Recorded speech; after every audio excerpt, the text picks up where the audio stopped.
میر تقی میر آگرے میں پیدا ہوئے۔ آپ کے والد میر متقی ایک درویش صفت انسان تھے۔ میر تقی میر کو خدائے سخن بھی کہا جاتا ہے۔ آپ کی غزلوں میں انسانی جذبات، درد و غم، خودداری، توکل، قناعت اور دنیا کی حقیقت پائی جاتی ہے۔ غزل: فقیرانہ آئے صدا کر چلے، میاں خوش رہو ہم دعا کر چلے۔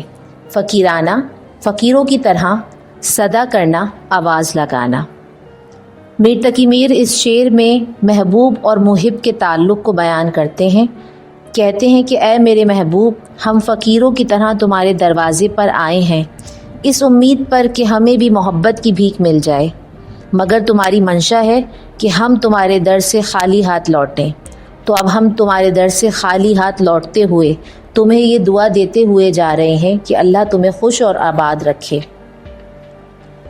جو تجھ بن نہ جینے کو کہتے تھے ہم، سو اس عہد کو اب وفا کر چلے۔ تجھ بن نہ جینا یعنی تمہارے بغیر زندہ نہ رہنا، عہد، وعدہ، معاہدہ، وفا کرنا یعنی وعدے کو پورا کرنا۔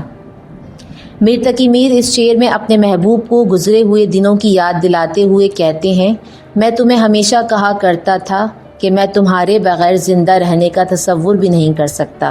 اب دیکھ لو، میں اپنے اس وعدے کو پورا کر رہا ہوں، میں اس دنیا کو ہمیشہ کے لیے چھوڑے جا رہا ہوں۔ تمہارا شیوا جفا ہے، سو تمہیں جفا مبارک۔ ہم نے تم سے محبت میں وفا کا حق پورا کر دیا۔ دکھائی دیے یوں کہ بے خود کیا، ہمیں آپ سے بھی جدا کر چلے۔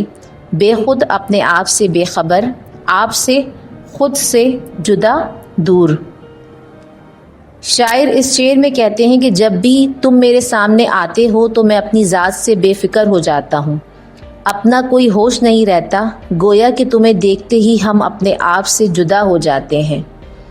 جبیں سجدہ کرتے ہی کرتے گئی، حق بندگی ہم ادا کر چلے۔ جبیں پیشانی، ماتھا، حق بندگی اپنے انسان ہونے کا حق۔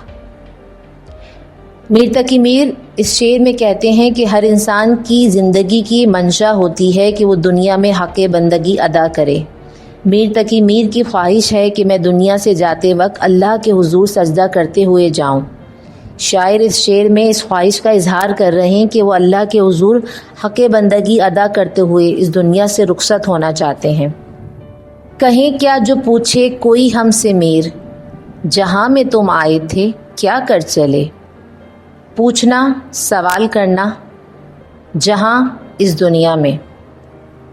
میر تقی میر اس شعر میں کہتے ہیں کہ دنیا میں میر تم نے ایسا کیا کام کیا، تمہارا کون سا ایسا عمل ہے جو تمہیں بارگاہ الہی میں سرخ رو کر سکے۔ شاعر اس شعر میں کہتے ہیں کہ نہ تو وہ دنیا میں محبوب کی محبت حاصل کر سکے اور نہ ہی انہوں نے اس دنیا میں کوئی ایسا کام کیا جس سے وہ اپنے رب کو راضی کر سکیں۔ شاعر اس شعر میں ہمیں نصیحت کرتے ہیں کہ انسان کو دنیا میں ایسے اعمال انجام دینے چاہیے جن سے وہ اپنے رب کو راضی کر سکے، اور آخرت میں جب اس سے سوال و جواب پوچھے جائیں تو اس منزل پر خدا کے سامنے وہ شرمسار نہ ہو سکیں۔ جزاک اللہ۔